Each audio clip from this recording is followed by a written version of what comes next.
Welcome, everybody, to episode 95 of the DOD-Cast. Today, I have with me author and porn addiction expert, Joshua Shae. Joshua, say hello to everybody. Hello, everybody. Thank you very much for being here with me. I'm really excited, as I was telling you before, and I feel like this is a taboo topic for a lot of people. Obviously, it's something you talk about all the time. So I think my first question is, what do you feel like it is difficult to talk about this with people? Because for everyone that you talk about, it is like a foreign, touchy subject, but for you, it's your everyday life. Do you notice that difference when you're talking to people? Yeah, I really do. And I have to actually remind myself of that almost every day where, if I had a dollar for every time I said the word masturbate, I wouldn't have to work anymore. And and I have to remember that for many of the clients, the first time clients especially, they may have never talked about this with anybody. It may be a subject that causes them great shame and great grief, and they're summoning up every piece of courage that they have to talk about it. And do have to remind myself of that. But one of the wonderful things is when I'm sitting with a pornography addiction addict and we start talking and you can see their body language change. Like they're very rigid and stiff at first. And once they figure out that I'm not going to judge them, I don't care what they looked at. Odds are I looked at way worse. And I certainly have heard way worse stories than they can give me.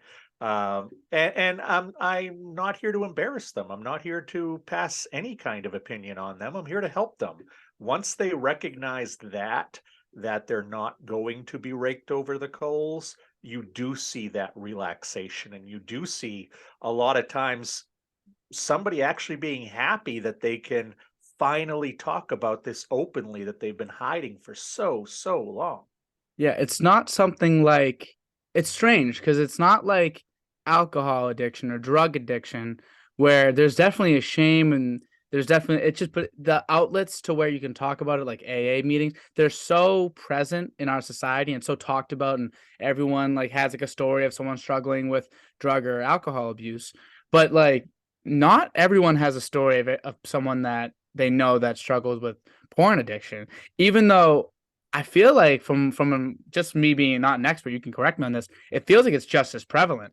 What are It's your thoughts on that? it's statistically even more prevalent. Yeah, that's what I would assume. That's what I would assume. And it just keeps growing, especially with the youngest populations who are now growing up. I mean, you pretty much have to be 32, 33 years old to remember a world before high-speed internet at this point. Hmm. And these are the age groups that were absolutely pummeled with pornography that had no censoring. The moment that you'd give your 10-year-old kid a smartphone, they had the greatest porn computer in the history of the world. Mm, And most of us parents who gave them to the kids didn't even know porn addiction was a thing. right. And most never used the internet for porn. It just wasn't something that registered. But when it comes to 10, 11, 12, 13-year-old kids, both boys and girls, there's great fascination in this.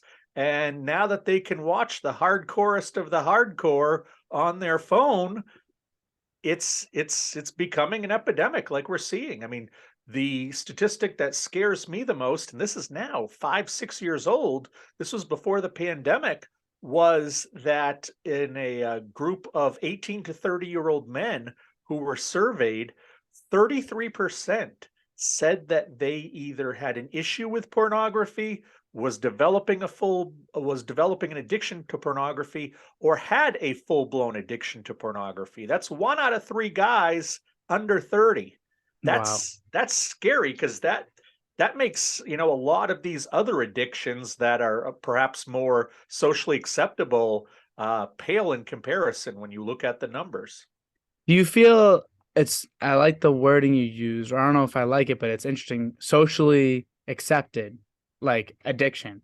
Do you feel like it is more socially accepted, or if it was as like I guess normalized in culture, like if everyone knew about these numbers, do you think that it would still hold that stigma to it, or is it just the fact that it's hidden that it's kind of like uneasy to talk about in comparison? I think that over time it will become easier to talk about. Okay. I look at my parents or my grandparents' generation, they were hugely conservative when it came to sexuality and nudity. Um, you don't even have to look back 100 years and see all of the conservatism that was out there. You can go back 50 years and see it. Now, my kids' generation, and my kids are, of college age. This generation, I almost wonder if it's got too liberal, too fast with Mhm. sexuality and nudity. And I think that the tipping point was my generation, Generation X, where it kind of, I think we maybe raised our kids a little too liberal or raised our kids how we wanted to be raised on sexuality. Plus, you had the internet and social media and all of this coming together at one point.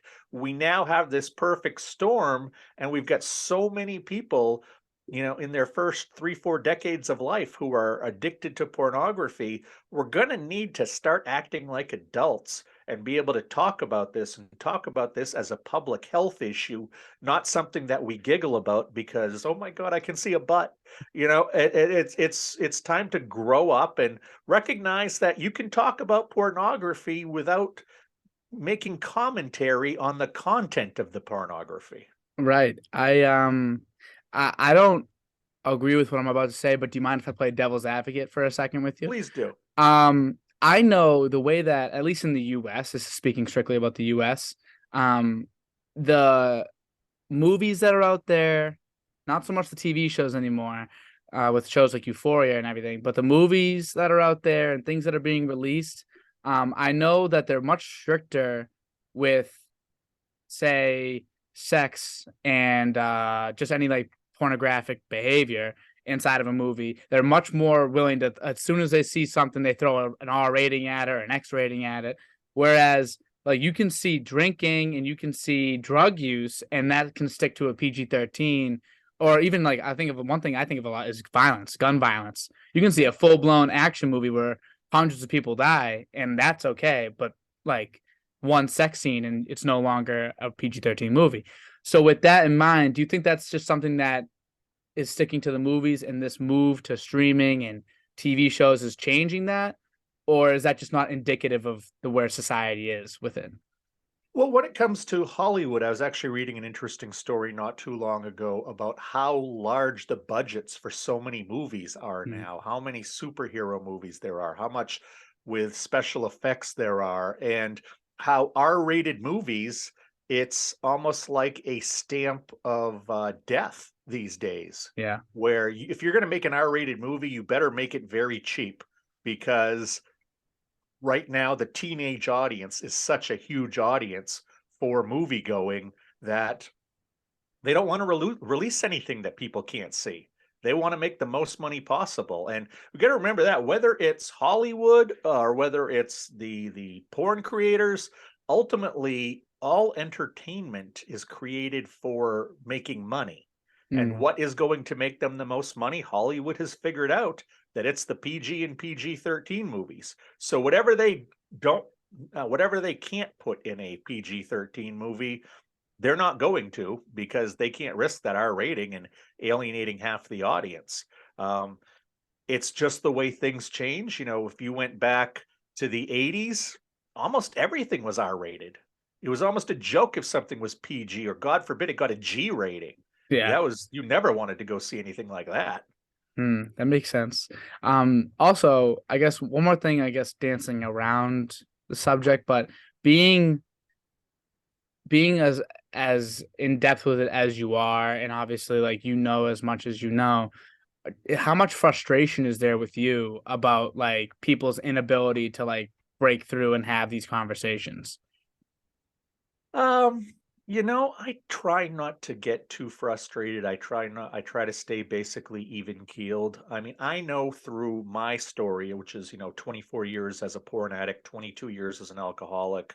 Um, I know during that time that I would have gotten into arguments with you. I would have defended both alcohol and pornography. It wasn't until I started to learn the math, learn the science, learn the statistics, It wasn't until I got myself into recovery that I realized what a problem it was. So it's either somebody who is, if somebody is defending this stuff, usually I ask myself, what is their motivation for defending it? And it's usually either that they make money off of it or that they use it themselves and don't want to admit a problem. Where would you say is the tipping point to where it's a problem? I believe it's a problem when you can no longer 100% fully control it. When you start to feel like your body and your mind are running you, when your body and your mind are screaming at you that you need this stuff, when you start to plan your day around it, when you start to pick the pornography over doing other things, watching TV, hanging out with friends, doing your homework, stuff you should be doing or used to enjoy doing. If you're spending loads of money on it, I mean, let's be honest, if you spend money on internet porn, you're doing it wrong. It's true. It's true. There is more porn out there to cover 20 lifetimes, and I'm not exaggerating, 20 Yeah. lifetimes than you ever need to drop a dime on this stuff. And ultimately, I think that addiction truly comes down to trying to make promises to yourself and being unable to keep them despite understanding that there are going to be negative consequences to your behavior. Mm, mm. So with that, what did you see? Because you said like the statistics, the math, and some of the science behind it. You said you saw some of these things and you're like, oh, there's an issue here. What were some of those things that you saw to make you flip the switch? When I saw things like how much the average person uses, when I saw things like, you know, what the average person watches, how their body feels when they're watching pornography, and then learning what happens to the addict. And I could absolutely identify with and the addict going through different stages, early addiction, ongoing addiction, and even critical stage addiction, which I was in at the time that I turned things around. It was really being in rehab and learning about how the mind works, learning how trauma works. You know, addiction is not the biggest problem. Addiction is a symptom of a problem. And that problem almost always is trauma. That's the bigger problem that a lot Mm. of people don't see. So I think these are all, you know, really important parts to it. I feel like again, feel like you don't if you don't need to answer this question, you do not need to, but I feel like I'd be remiss to not ask what was like the critical you said you were in like the critical addiction space. Like what does that look like in your case or just in a simple case, I guess. In my case, which is pretty textbook, and this is one thing that a lot of people who use porn recreationally or partners of porn users or porn addicts can't understand, is that it stops becoming about the sex or nudity. It has nothing to do with it. It is just a matter of that is the vehicle upon which you get those mind chemicals, the oxytocin, the dopamine, the endorphins, the serotonin, all of those pleasure chemicals, which is the reason that somebody becomes an addict because they're chasing those chemicals and the high of those chemicals. Um, that's that's that's really all you're after. Mm, And you know that pornography is the vehicle by which it's delivered.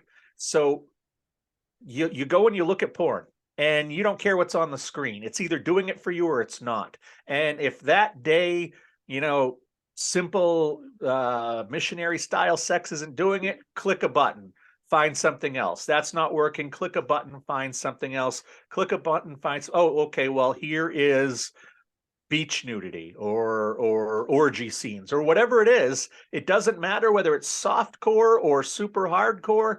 All it matters is it's going to work that day in getting you to when you're self-satisfying, getting you to a finish spot where those chemicals are released, and then you move on with your day. And I can tell you, I couldn't tell you what I had even looked at 30 seconds after I looked at it. Right. I didn't care. It was kind of like just finding a spoon for my medicine. Mm, I didn't care mm. if it was a big spoon or a small spoon or a gold spoon or a silver spoon. Doesn't matter. Just get me my damn medicine. And that was kind of the way it was the last few years of critical addiction. Didn't care what I looked at, and just needed those chemicals. Once I got those chemicals, I moved on with my day. And you can spot the people who are at this stage of addiction because they'll almost always say, I don't even like looking at porn. I just need to, almost like it's medicine, Really? almost like it's maintenance. And if anybody has seen the film Leaving Las Vegas with Nick Cage, that's a great example of somebody who's an addict and needs to keep using to live. Obviously, alcohol has a bit more chemicals because you're ingesting them in the alcohol, but people who are hardcore alcoholics, they need to drink every day just to keep going. And that's really the way I felt with porn and with many of my clients and many of the people I've met along the way. When they describe that is how they feel about porn, you know that they're in the critical stage of it. What would be the frequency with that? Like, how many times a day are you masturbating? It depends who you are. Mm, I can tell you myself, I don't think I ever probably went beyond 6 times a week. I don't think I ever was an everyday guy. mm, But I have worked with clients who have pleasured themselves twice a week, and they absolutely qualify as addicts. And then really? I've talked to people who use 5, 6 times a week, don't fit the definition whatsoever. It really is about what it's doing to your life and how you're handling it. I now, when you talk about people who do sometimes use twice a day, they are almost always addicts.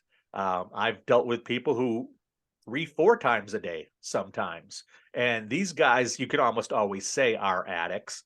But when it comes down to daily use or every other day use, it really depends on how it's affecting a person's life. There is no actuary table where you can line up numbers Right. and say, okay, this is where you are.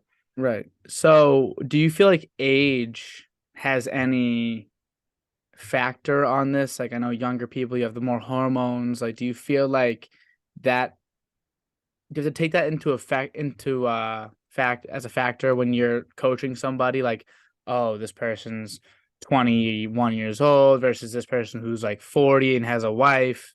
Like, does that change the equation or no?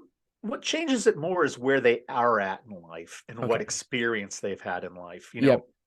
If the 20-year-old has never had a healthy, normal sexual relationship with somebody, it's very different than the 40-year-old guy who's been married for 10, 15 years, who has had that wife and has had that normal relationship.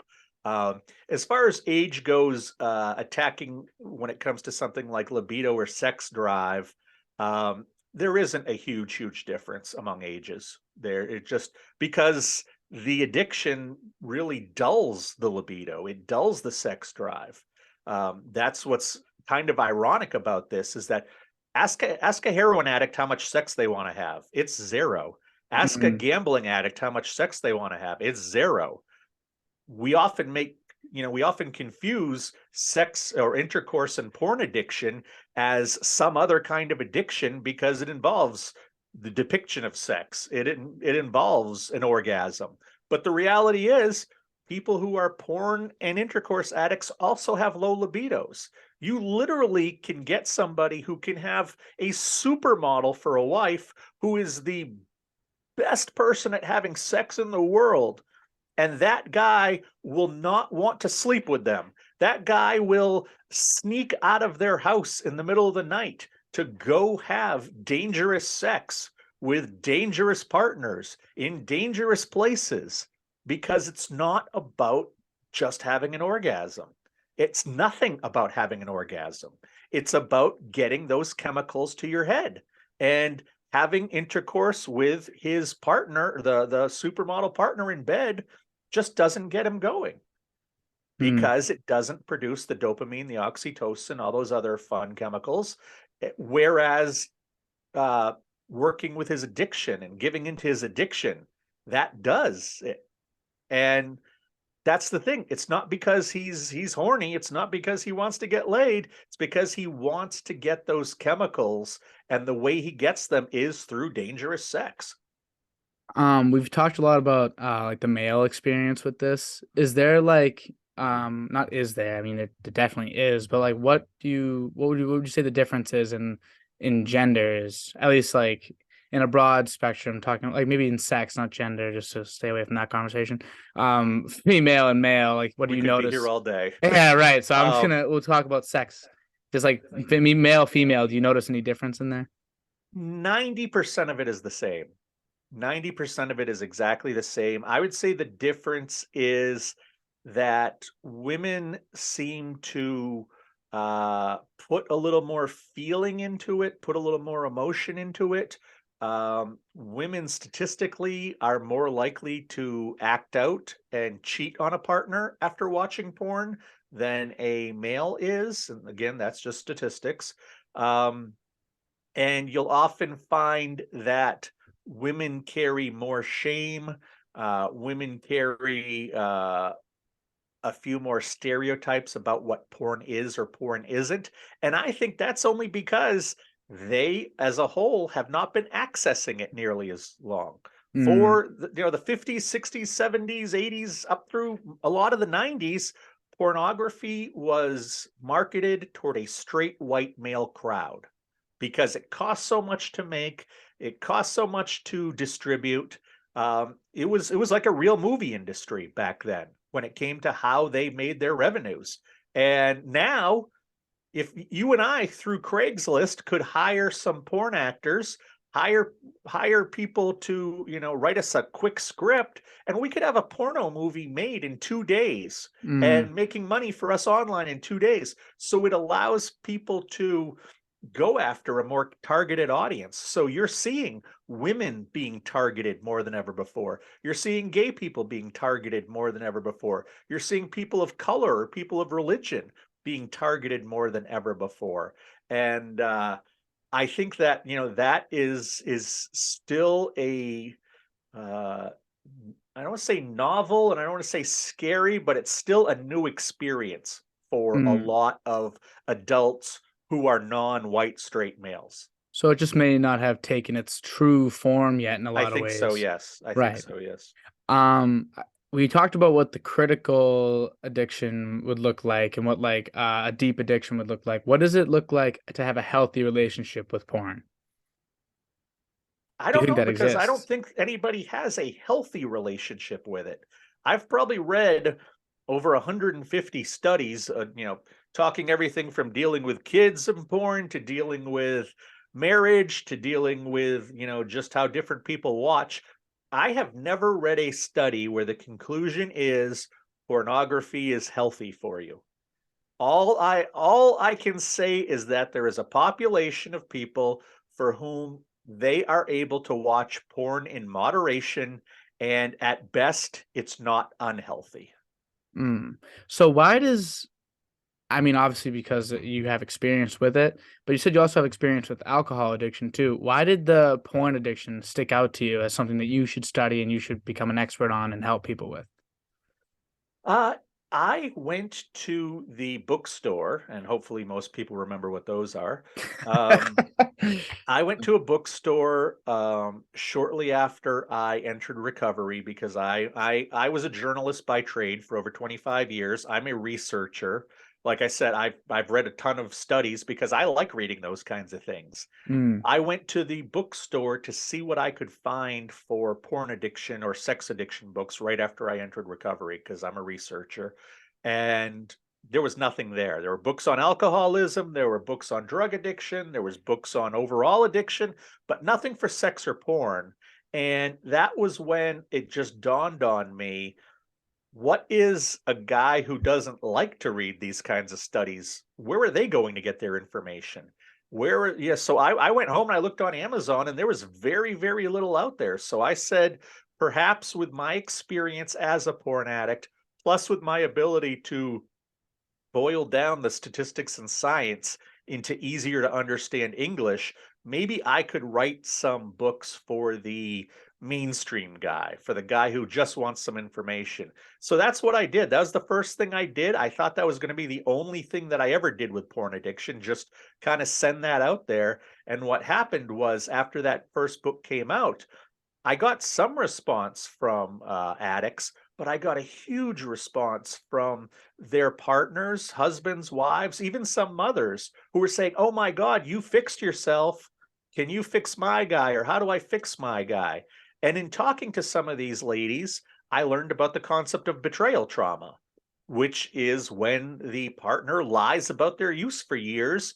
It's discovered, and then there's the fallout with the partner who was betrayed, who can't trust this other person anymore. So I found that fascinating. So I did a lot of research on that. And I wrote a book with a colleague who's a licensed marriage and family therapist named Tony Overbay. So we wrote this book for betrayal trauma sufferers. And after those two books came out, I was asked to be on a million podcasts, and I started doing speaking about this, started making some money doing speaking about it. Then the pandemic hit and Mm. you couldn't go anywhere and speak.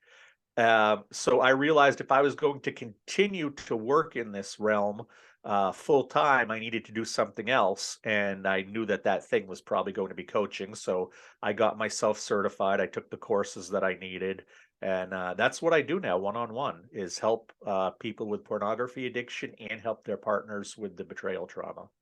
What would you say? Because you said you've been able to speak and you've been able to do some probably pretty interesting and cool things, have some cool conversations. What's one thing that sticks out in your mind of like, oh, that was a really cool thing I got to do, or this was a really interesting conversation, something cool that you learned even? Uh, I've got to do things like be on the national news. I've Mm, been that head in a box on cable news channels, yeah. saying what I want to say. That honestly is a little bit cool. Um, I've been interviewed by a few people who I've recognized, Mm, who were moderately famous as newscasters or personalities. Um, Honestly, my favorite thing is is helping people one on one though. That's the coolest thing is when somebody at the end of a first session says, "Oh my God, I feel like I've never felt before. This was great." Or, after when they, will say after a session, "I used to go to a therapist and they didn't know anything about this compared to you. And you have a way of talking that you make me very comfortable and you make me feel like I can, tell you anything and it's going to be cool." That's really validation. That's where I get the that's the coolest thing. I definitely can sense your ability to talk to somebody and put things in a nice way and make have fun with it. Not with this, I guess, not have fun with that, with like some of these specific issues, but have fun just in general and just like Oh, and I make joke. jokes. I make jokes all the time when I'm having Yeah. my sessions with people. If you don't like to laugh, if you don't like to poke fun at things, I'm probably not the guy for you. Yeah. Yeah. If you need somebody who's very dry, but who you're talking to right now is absolutely who you will meet in a session, is absolutely who you'll meet in real life. One of the things that recovery taught me, both from alcohol and from pornography, is that life is so much easier when you don't have to keep track of your lies. And beyond that, it's so easy when you're just the same person all the time and you Mm. don't you don't play roles for people and you don't put on masks for people. I'm the guy you are going to see 24/7. Right now, I'm wearing shorts. I'm going to be wearing shorts for my sessions that I have later this afternoon, and I'll be wearing shorts after that because I Yeah. like to wear shorts, so I'm going to be me. You're right, right. I was gonna ask you about that, just like how comedy, or not comedy, but how making jokes and like maybe just lightening the load of it. Do you think that that's key to the way that you assist, or is that just like maybe just the way you go about it versus somebody else? I think that it makes me seem more human. Mm, I think that, as somebody who was an addict, yeah, guess what? I really liked looking at girls' body parts for 24 years. And I now have techniques to not do that. And I now know why I shouldn't do that. And I'm beyond that, but I can still, I understand why these guys who are fighting this so hard and are in very early recovery, why they're having trouble. Because there's someone will say, I saw a beautiful girl wearing a bikini walking down the street. And it was like, oh, you had to look, didn't you? Just because there's someone in a bikini walking down the street, you had to look. It's of course you have to look if somebody's, walking down the street wearing next to nothing. Um, I think that there's a lot of, well, you can't say this, or you can't admit this, or you can't laugh at this, Mm, in a lot of the 12-step groups, in a lot of therapy. And, whether it's defense mechanism or whether it's a way to just make people comfortable with me, I find that making jokes and poking fun at things and laughing at things we all laugh at, generally builds a bond and builds a rapport much faster. 100%. I fully agree with that. You said that you use some techniques to kind of kill those instincts in your mind or maybe just put you at ease without giving away the secret sauce, without giving away all the secrets. What could maybe some of those techniques be, or what are some just minor things that you could use to change to make those changes? Well, I mean, one of the biggest things that people need to do along the way, whether it's early recovery or midway through, is to demystify nudity. And I do this with logic, because let's admit there's 8 billion of us on Earth. What is the only thing we all have in common? We're all naked under these clothes. It's true. There is absolutely nothing unique about nudity. Nothing. It happens more than almost anything else on Earth. It's a universal experience of all people. And if you were to line up 100 naked men between 18 and 50, or 100 naked women between 18 and 50, yes, you're going to see tall people, short people, fat people, thin people, different shades of skin, different sizes of body parts. But when you look across that 100 men or that 100 women, you're going to notice they look far more similar than they look different. And what is so you and you can point to one who maybe fits the mold of aesthetic beauty of 2023 today, but that may not be the aesthetic mold of beauty, 50 years from now. And we apply these, pretty arbitrary standards to people. When you look across all these people, they're all pretty much the same. And even the ones who you think are beautiful now will look like the older ones eventually Yeah. someday. And Yeah. they'll gravity will take over there, or child rearing will take over there, or different things that happen to us when we age. It's not that unique, if it's just not that special. And that's one of the things that I have to do with pretty much everybody across the board, is get them to stop putting nudity on a pedestal.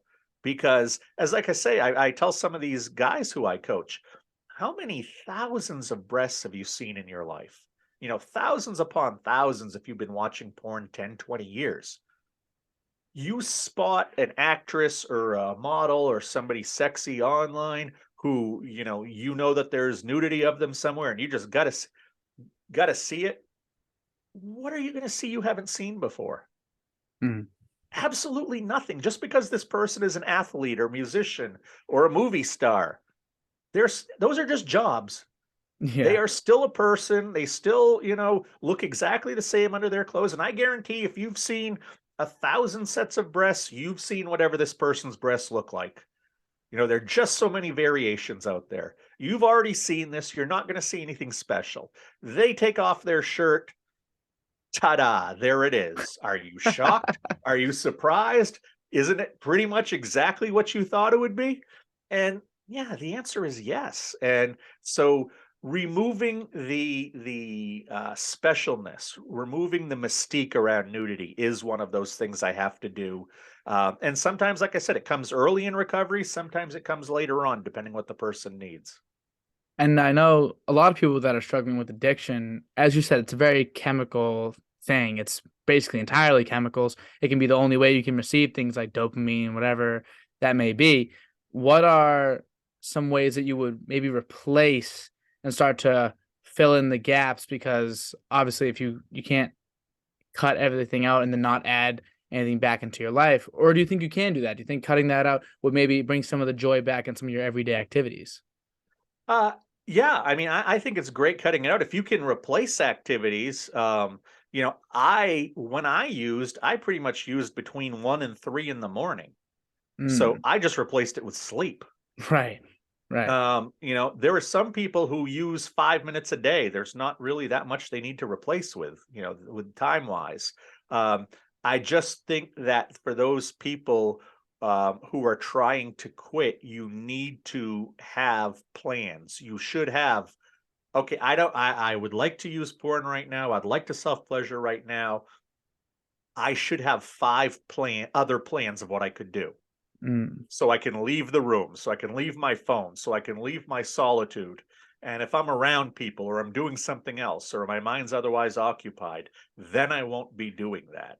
Um, that's really what I push people towards, is just finding something else to do. It doesn't even really matter, because it's one of these things like, remember being in school in the summertime or being in school during the year, and then the summertime, you're like, when did I even have time for school?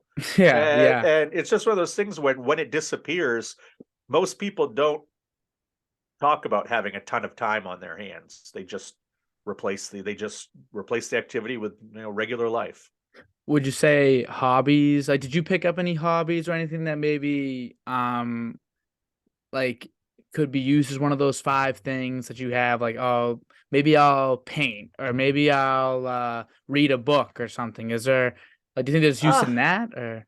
for me, I mean, I'm somebody who can watch movies all day long. I love that. I'm Mm, somebody who can read all day long. I'm somebody I'm very easily amused with almost anything. That's why it drives me nuts, absolutely crazy. You talk earlier about getting frustrated at some people who won't quit.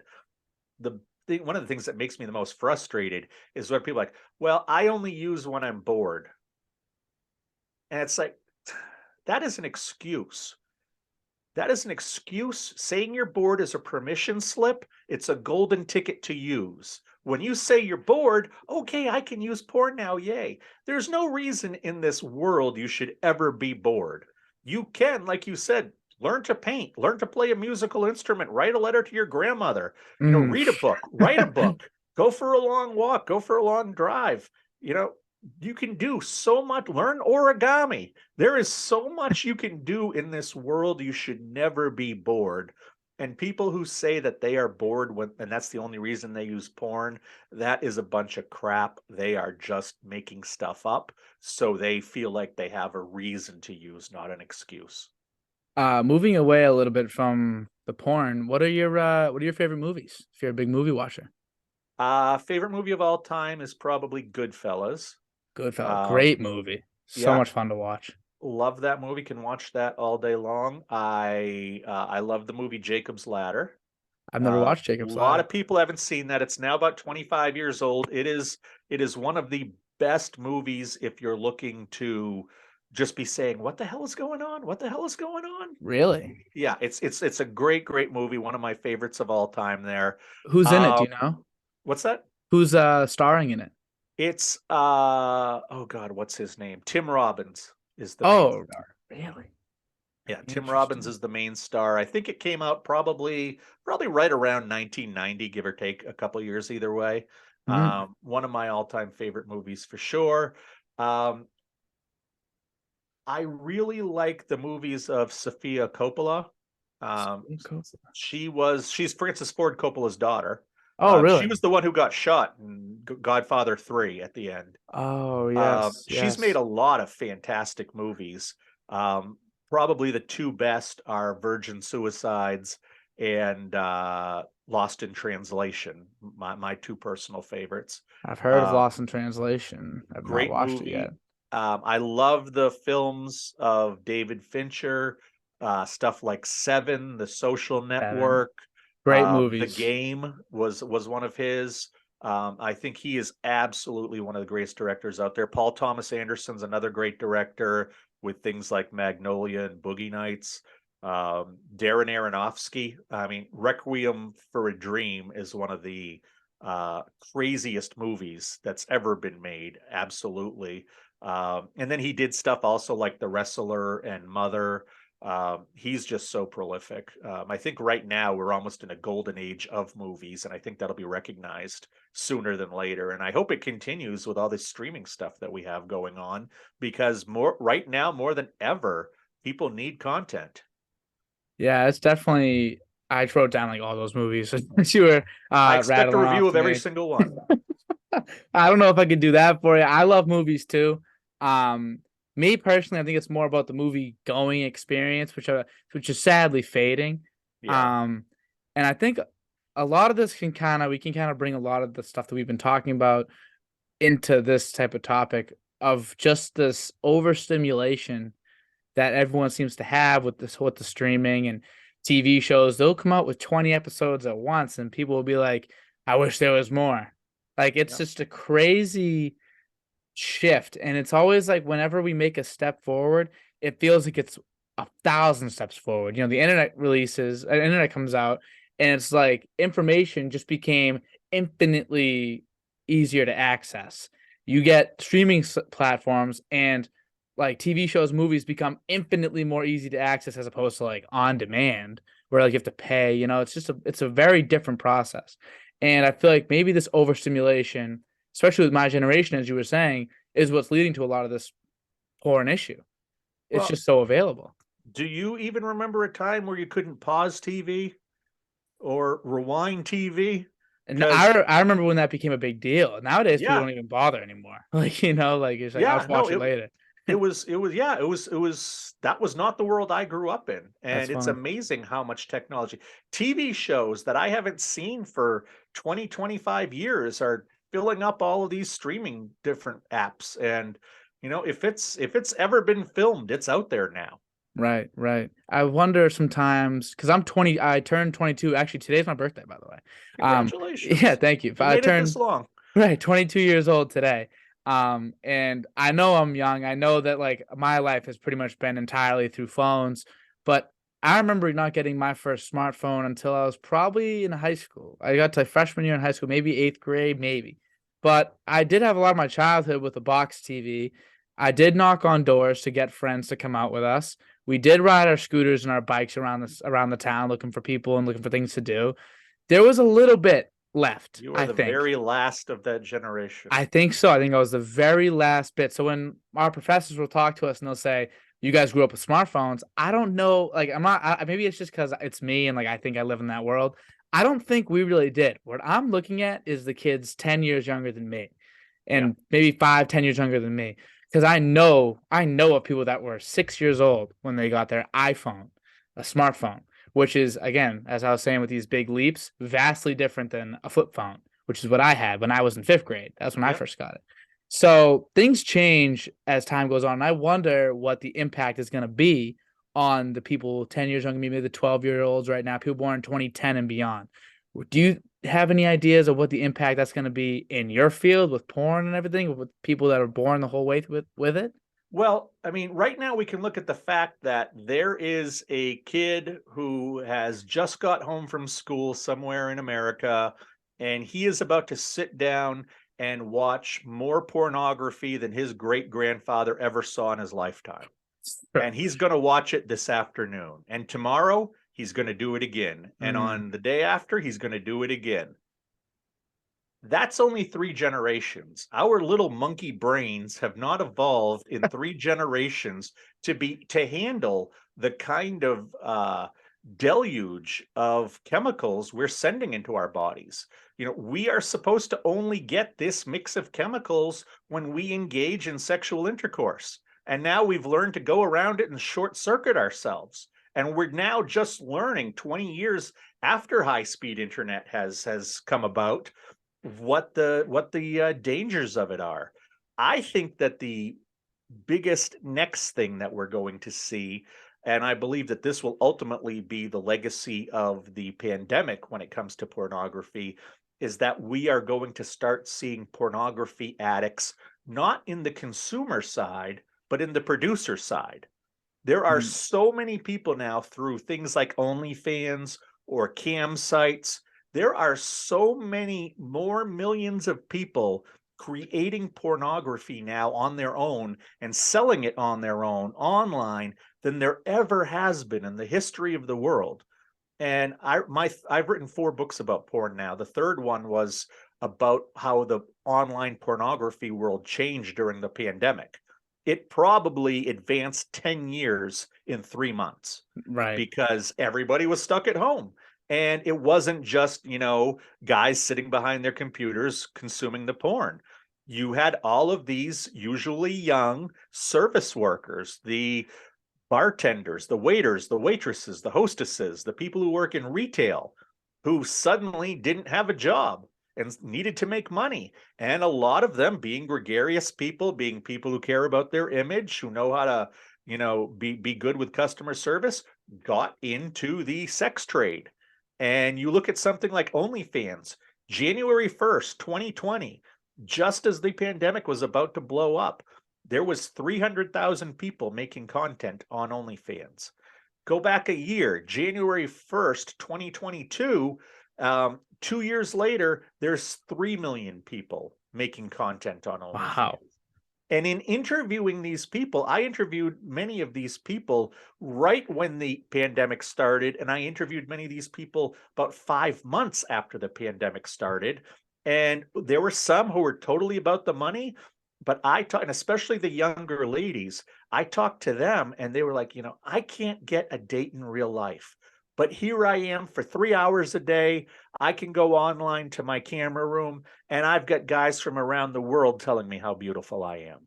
And I can't get a date in real life. Or I don't feel like I'm anybody special. I don't feel like anybody cares about me, but I've had 3 men ask me to marry them. Wow. And what I hear when I hear that, what I hear is somebody chasing dopamine, somebody chasing love, which is oxytocin, somebody chasing attention. And that's not about making the money to do that. That's about being an addict. And I can totally see 20 years from now, 45, 50-year-old men and women still doing cam work, still doing OnlyFans, because they love the attention, because they need to show their bodies to get that high. I think that pornography addiction as a producer is just the other side of the same coin of pornography as a addiction as a consumer. And I Right. think ultimately that's where I think that's going to be the next big thing, is that we're going to see people who make pornography start to come out as addicts. Yeah, because in a lot of ways, that's where like the real there's been a rise in frequency of use for I guess people that use porn, like especially in like the as you said, the white male demographic. This is something that's been going on forever. Just now it's more frequent on an individual basis.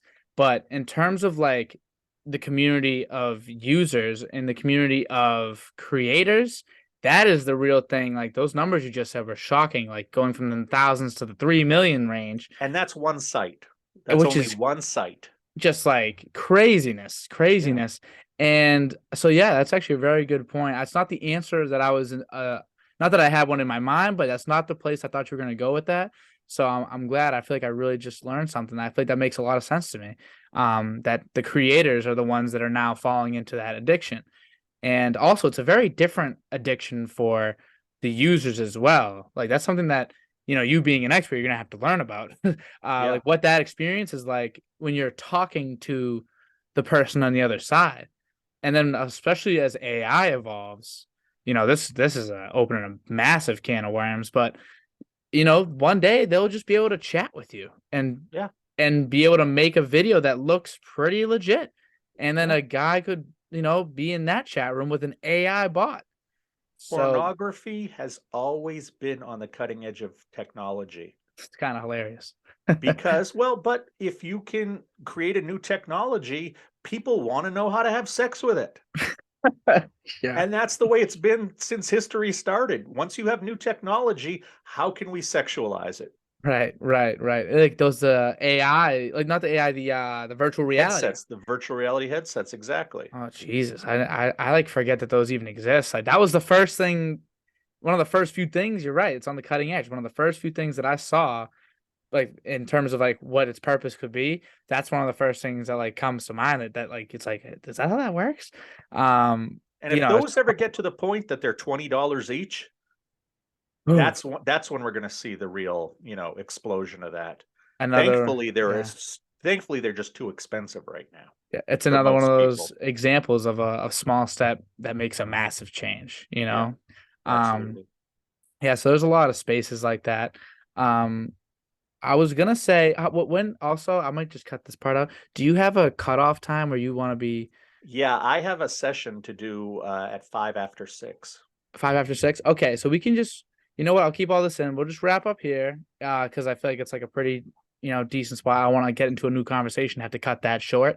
Right. Um, but yeah, well, first of all, how was your experience on the Very good. DOD-Cast? This was great. Yeah, very simple. It's You're a very easy. good interviewer. I appreciate that. You're a very good interviewee. You're easy to Thank you. talk to. This has been incredible for me to learn, and I hope that someone out there is watching and maybe getting maybe a wake up call or just some awareness on what's going on. It's pretty fascinating. Can you please just shout out any place where people can find you? Maybe a couple, maybe one of your books, whatever that may be. Yep.